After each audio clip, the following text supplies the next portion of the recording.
What up, people? Today I kind of want to give, or tonight, I want to give a full picture view, kind of simplified as to when you hear people talking about like the processed ingredients and big pharma and they're trying to kill you and this and that and the other. And I've grown my personal brand off of a series literally called Killing Us Slowly. And if you haven't seen that series and you're just from YouTube, it's on my Instagram, and I pretty much go into gas stations, stores, grocery stores, find a product, talk about some of the artificial ingredients, and then their health negatives over time, and then provide a healthy alternative. And that's all fun and games, and that's cool, but like, the reason I feel like I have context, and why I even started doing it was because I had context that like they're literally killing us slowly, and that's like more than just the ingredients that aren't really talked about and that are synthetic and like aren't really supposed to be in our body but have just been completely normalized. But then you've got people who like only eat like whole foods and stuff like that, and then you're made to seem like a ditzo conspiracy theorist. And so this video is to really show you and like kind of walk you through my thought process, at least. And I think I'm not alone in this. I'm sure there's other people, and as you know, we live in the age of information, so like more and more people are coming around to actually seeing this entire picture of how all of our decisions are controlled. All of our decisions are predicted, and they bank on us making repeat decisions and then paying for it in our health down the line. And so without getting into like all like the timeline and like dates when like certain people signed which bill and like when they released like this product and how this led to the blah, blah, blah, blah, blah, I'm just going to be touching on like, let's just dive into it.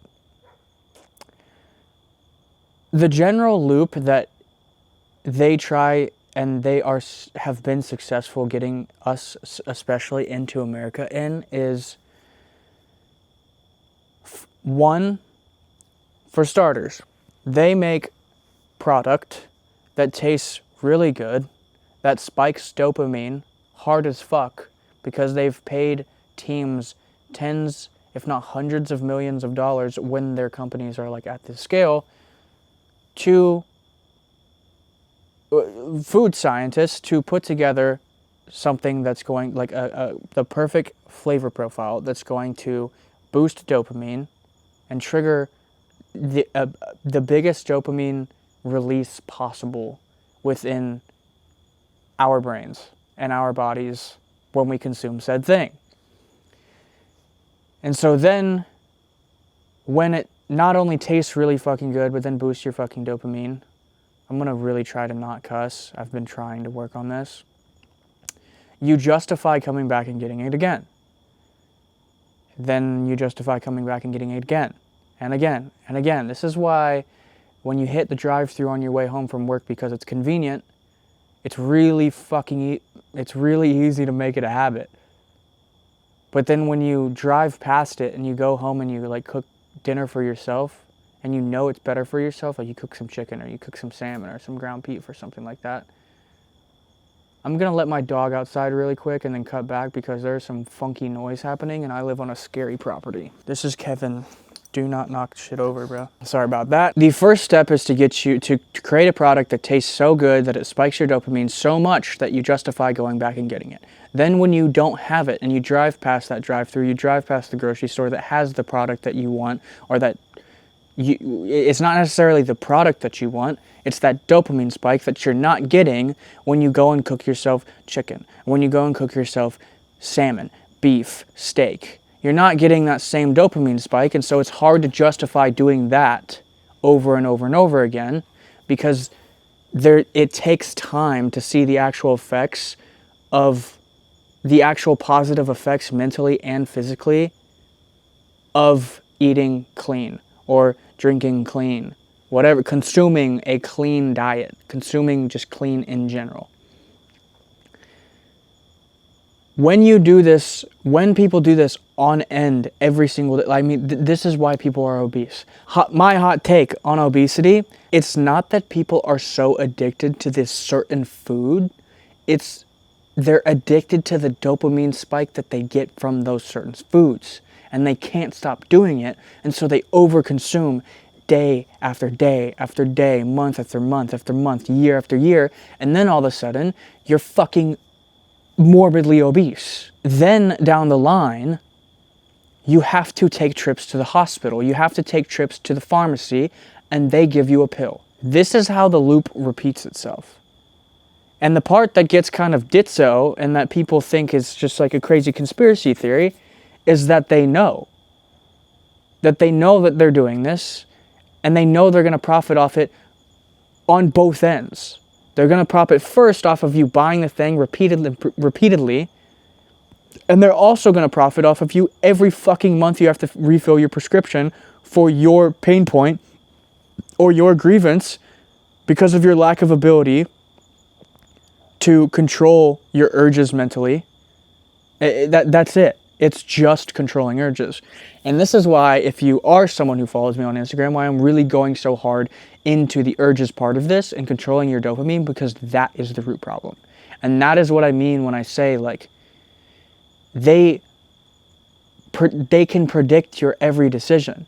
They can predict you wanting that dopamine hit every time because they know damn well how good it is. They know damn well how good it feels. And they know how easy it is themselves to go and just repeat this process over and over and over again.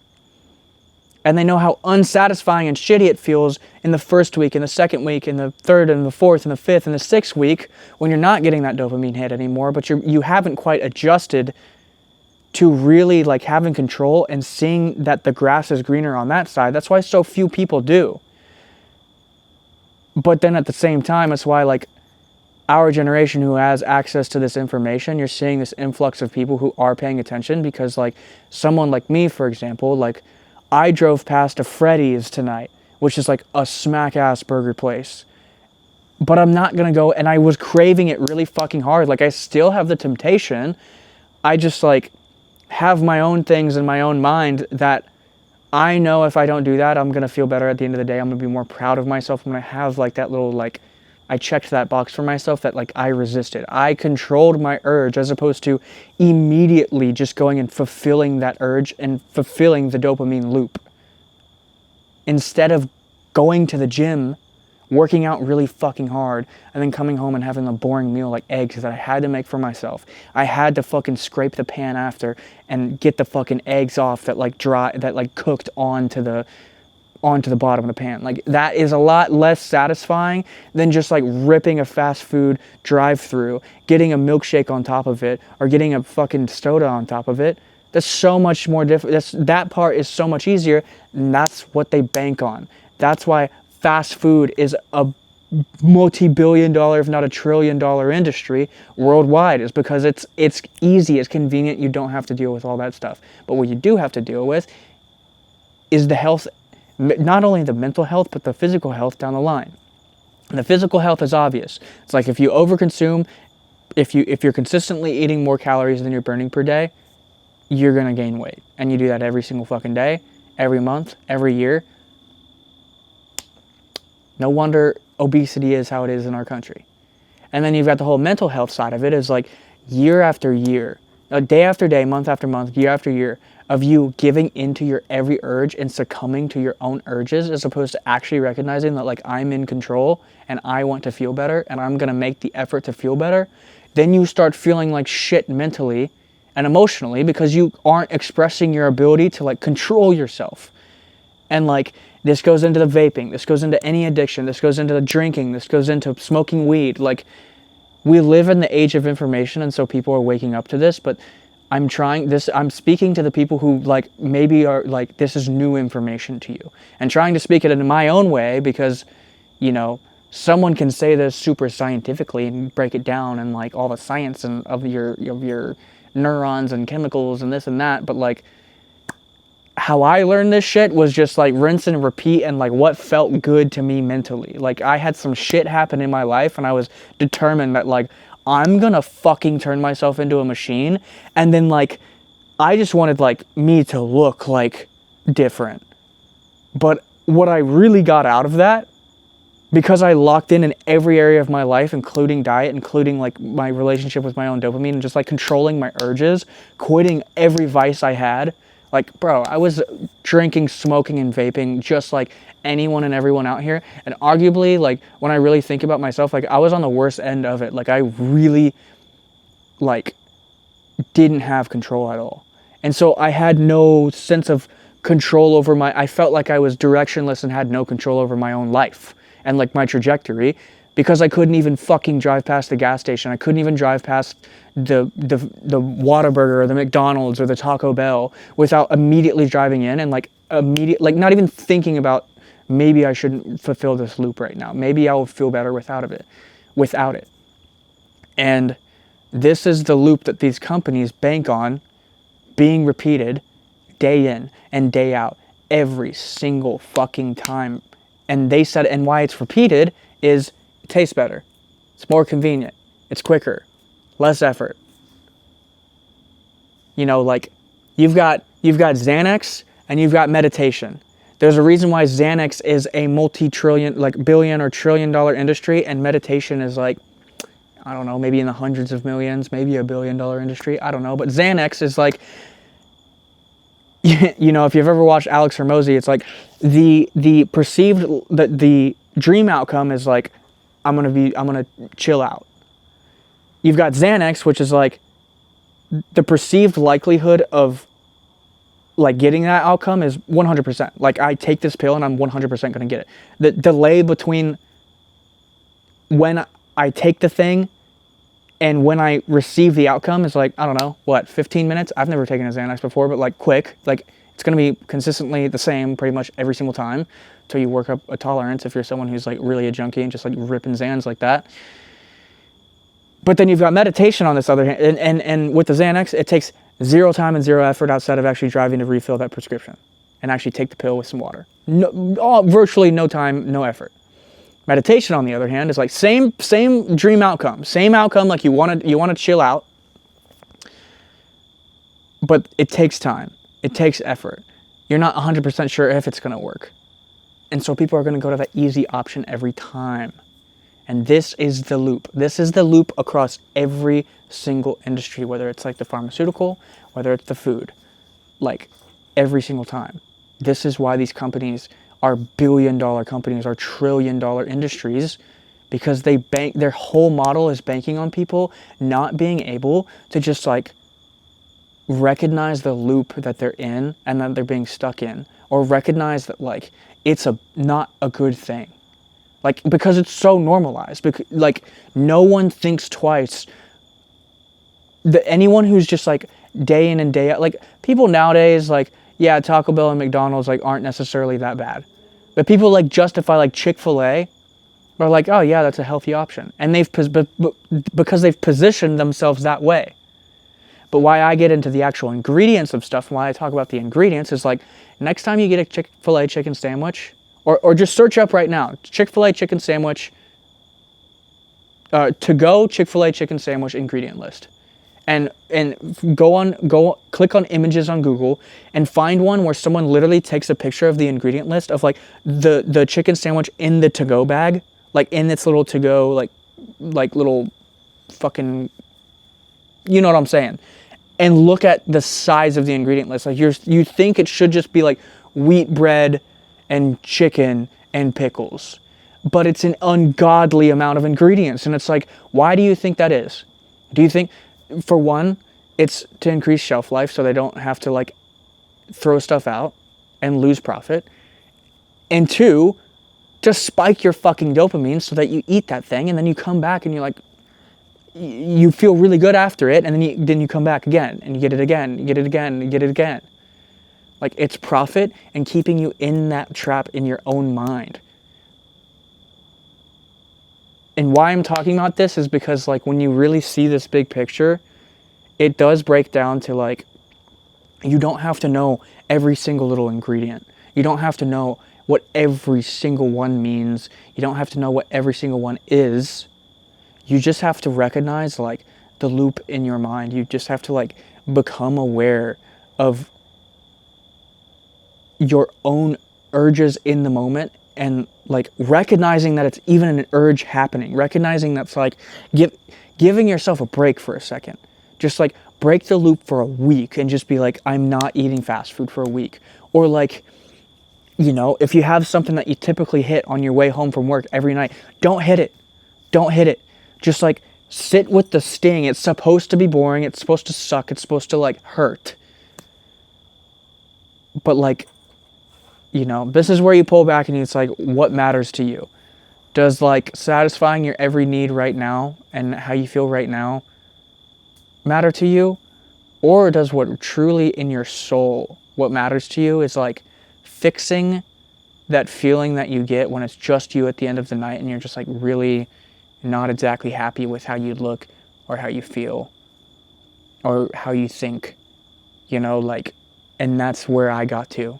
You know, it took me getting in trouble with the fucking law and being a piece of shit, like, drinking and driving twice in a row within a month, within 30 days, to, like, really snap back, pull back, and realize, like, holy shit, dude, you have no control over yourself. Like, you actually have no control over yourself. Like, you literally just got arrested less than 30 days ago for drinking and driving out with your coworkers and your girlfriend at the time.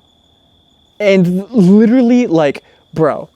So, you know, that was helpful for me, and I did have a canon event, and that really, like, pushed me to, like, you know, as a man the fuck up and, like, really turn myself into something that I was proud of looking in the mirror at, as opposed to being some little fucking pleb bitch who couldn't control himself. And so I'm an extreme case where I just, like, quit all the shit seemingly at once. The vaping came after because that was when I was been vaping for 9 fucking years, dude, and, like, that's like, nicotine addiction is a real thing. But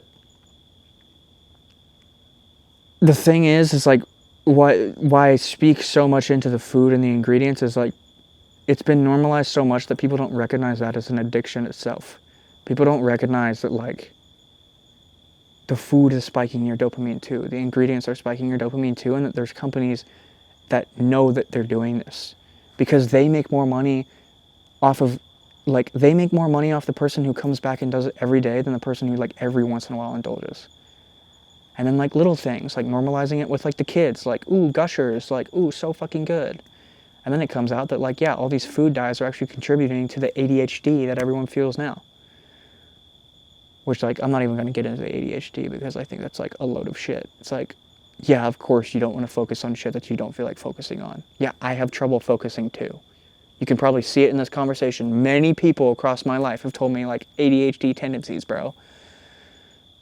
It's like, no, I mean, in my opinion, like, when I'm dead sober now, when I can really think about it, it's like, it's sometimes it sucks. Sometimes I sit there and I'm just like, bro, it's a lot going through my fucking head right now. But, like, I would rather a lot go through my head than just being some fucking numbnuts who doesn't fucking think. Like, what? Like, you're in your 20s. Like, you're not supposed to have it figured out, and you're not supposed to be content with not having it figured out. Like, bro, it's insane.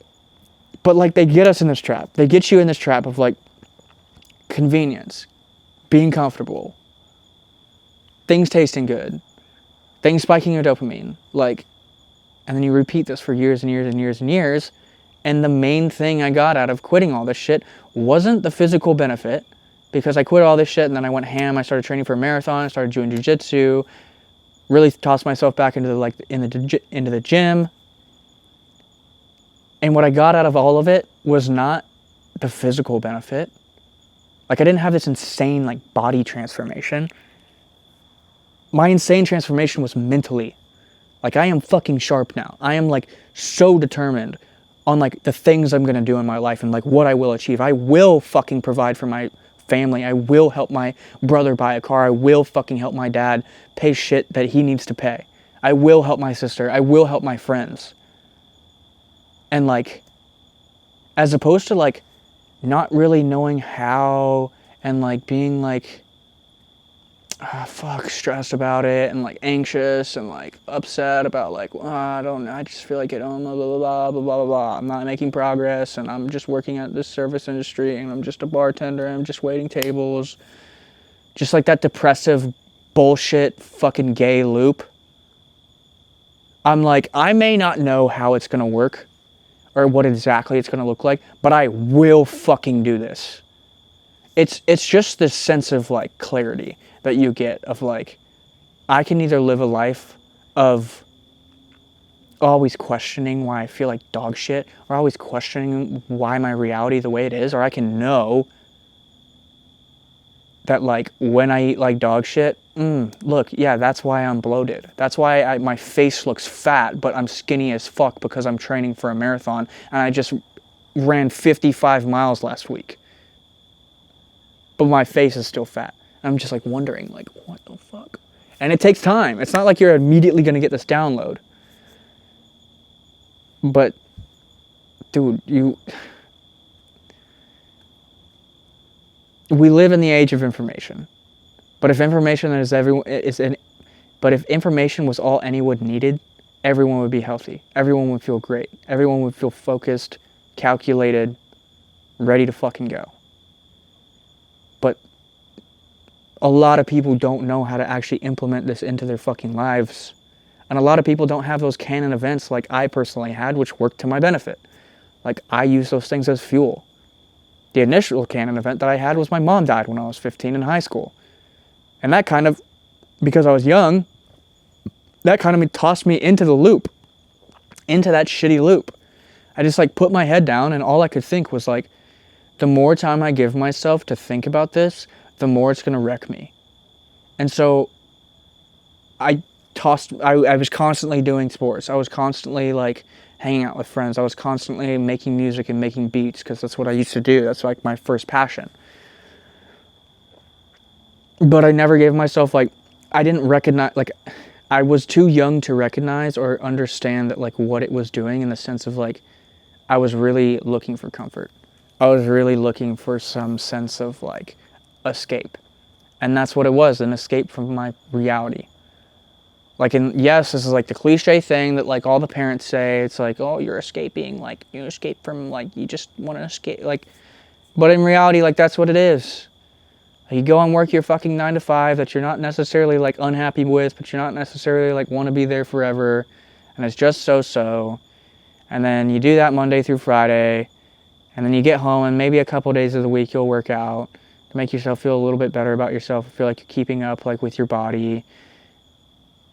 But then you're never really consistent. And you never really always feel good. And it's because other areas of your life, like your dopamine is like you're a slave to your dopamine. Like you're not really, really consciously controlling it. And when you actually do sit down and consciously control it and think about like really start to be uber aware of every urge that you have and recognize it as that, like this is an urge, like I feel like I want to go do this. But then align your actions and like what you actually do with the version of yourself that you want to be. Usually that's going to be resisting that urge, and the grass is greener on the other side of resisting that urge over and over and over and over again. I'm not saying you have to live a life that's like super locked in and super hardcore and like super fucking boring and you can't go out with your friends and you can't do this and you can't do that. But like, don't expect yourself to not fucking make progress when you're not paying attention at all. When you're not recognizing that like it's a loop. So all of this to say, the business model is hitting you with some fucking food that like some packaging that looks really good, and then you get it, and then it spikes your dopamine. And then when you don't have a thing, or when you cook meals for yourself that take more effort and take more time and don't spike your dopamine, then you're like, why the fuck would I, like, there's no incentive to keep doing that. And so then you go back to the thing, and then you go back again, and then you go back again, because it's convenient, it tastes better, it's easier, it's quicker, all the above. And then you repeat this on end, and you're not controlling your own urges and your own dopamine. And then at the end of the line, when you do this year by year by year, you have some weird shit in your gut, or you have some weird, like, acne, or you have some bloating, or you have this, or you have that or the other, some physical, like, problem or mental problem, and then you run to the doctor and they prescribe you a pill, and now you're paying the doctor whatever per month for the pill, and then the pill comes with its side effects after like 5 to 10 years of use, and then you need another pill for the side effects for that pill, and now you're paying double a prescription. So they've successfully made money off of you up front, and they're making money off of you behind, and then they'll continue to do it a third time because you don't recognize that, like, if you just cut out the bullshit and just like really just like cut shit out and like paid attention to like the fact that it starts with like your individual decisions and your individual urges, more often than not, that they wouldn't make money off of you. They would not continue to just like be able to take advantage of you. Like, someone who's aware of themselves cannot be taken advantage of in this situation. They bank on people not paying attention. So all I'm saying is just fucking pay attention. Just recognize, start as little as you can to recognize those urges. And vaping is a thing that is just so easy to do it with, and so easy to start instilling your own control back. Not by like cold turkey quitting, but just like, okay, I want to hit the vape, as opposed to just like motor function, auto like response hitting it. Look at the time after you feel the urge, wait like 5 minutes, and just like keep doing this as many times as you can stack this in a day. Like, you're gonna feel better about yourself because you're actually resisting. You're actually like taking control back. You're pulling the control back into your own hands and in your own mind, as opposed to just like letting this thing control you. And the same thing goes for the drinking. Like, it may seem it may seem stupid, and it may seem like completely like unproductive, and like there's no progress happening if you like are going out with your friends on like a Friday or Saturday night, and you're like, all right, at the first bar that we go to, I'm not gonna drink. Like, if you do that time and time and time again, like you're actually giving yourself something. It's not about like doing it for show. It's like, you know, you're gonna go to the next bar and you're gonna have a drink there. So like, give yourself that thing. Give yourself something to be like, I actually did that. Like, and this is something that I do. And then when you normalize it at the first bar, then you're like, shit, I think I could go the first 2. And then you do that, and that normalizes. Then you're like, fuck, I think I can go to the first 3. Or like, fuck, as opposed to delaying it 5 minutes, I think I can go like 10. And I think I could do this like, as opposed to doing it once a day, I think I could do it twice, 3, 4, 5 times, every time. As opposed to waking up immediately hitting my vape, I'm gonna delay it 15 minutes. Fuck, I think I can go in 30 now. It's been a week. Damn, bro, that's easy. I think I can go an hour now. Like, this is how you win it back. This is how you win yourself back. Like, I promise you, like, this isn't just me pulling this out of my ass for the sake of like ranting about the food industry. Like, my whole goal and what I want to make my career is genuinely helping people with this. And the people that I am currently helping are all seeing benefits. All of them are seeing benefits. And it's not like this crazy physical transformation that they've hit yet, because I've only really been like helping people one-on-one in a program, like creating a program for people for about a month and a half to 2 months now. This is something I'm new to. But the number one benefit that they're experiencing is that mental benefit. I got a text from a guy the other day who was like, I got promoted at my job and I don't feel like I'm dependent on the vape anymore. Like, brother. I got another text from a guy who's like, I like just feel good about myself. Like he went 2 weekends in a row not going out with his friends. It's sitting in that boredom and getting used to like, it's okay. Like you can feel good about yourself. You don't just have to sit here and be bored. You can actually like do something with yourself. And like, but not many people do it because it's the hard thing to do. And it's like, it seems, it's not even like the hard thing to do. It's like, why, like what's even the point? And it's like, you'll never know the point until you fucking feel the difference. So like, just start. Please just start like resisting. Like the little by little. Like, this is something that it's not like, ooh, this is my program and like this is my way of doing it. This is like psychology. This is how this shit works. This is how you fix dopamine, and this is how you feel proud of yourself, is by resisting and taking control.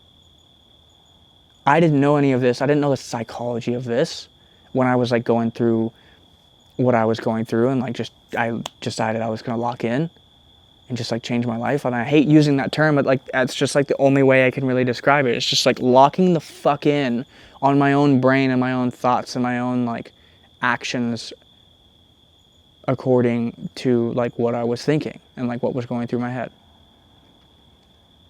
So I call these episodes Dopamine Junky, and I'm going to continue doing these, and I'm going to continue talking about these about this topic, because this is the topic that changed my life. It wasn't some,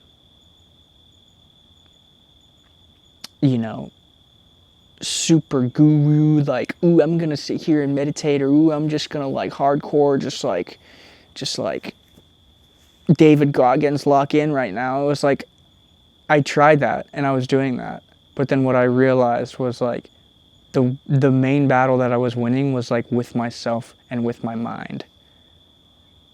Because every action that you take, every outcome that you have in your life starts with like your brain, your mind, your thoughts. Every job you go and interview, you don't feel good at your job right now, and so you're gonna go and you're gonna apply for different ones. Where does that decision start? In your fucking head, in your soul. You're tired after work and you want to drive, and you're just like, I don't want to feel like cooking, so I'm just going to hit this drive-through. All that justification, that whole thought pattern happens. It's a thought pattern. Every single fucking outcome in your life, every single thing that happens is due to some thought pattern that happened in your head. So like, be conscious of them. Take control of them.